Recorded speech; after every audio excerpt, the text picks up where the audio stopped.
Okay, so here is the next set of notes. Hopefully you've had a chance to catch up on all the homework up to now, because we're going to start to venture into equilibriums with pressure as well.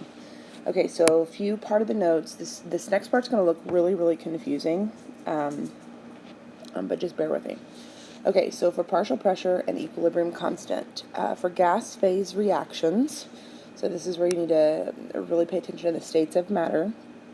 The equilibrium constant can be expressed in partial pressures rather than concentrations. And so if you think about up till now, we've used kind of these brackets here.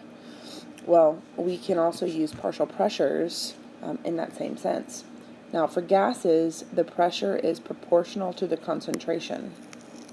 And that's something that you just want to kind of remember. We're going to look at how that relationship exists, but that's not important for the AP exam. Now, for convenience, we may express the amount of gas in terms of partial pressure rather than concentration. So here we have an example of an equation. They're all in the gas state.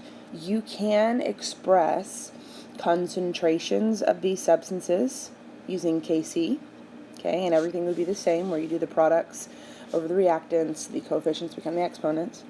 You can also express this as Kp, okay, and it would be the partial pressure of HCl raised to the power of 4, partial pressure of O2 raised to the power of nothing, or 1, partial pressure of Cl2 raised to the power of 2.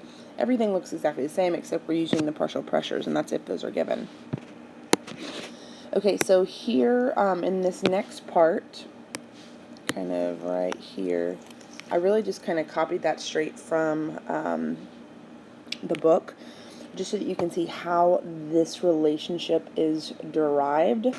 I want to pay special attention to this note down here. The conversion between Kc and Kp will not be assessed on the AP exam. So this right here is not going to be assessed. However, you should be aware of the conceptual difference between what Kc and Kp is used. And this was taken straight from the AP expectations or skills on there.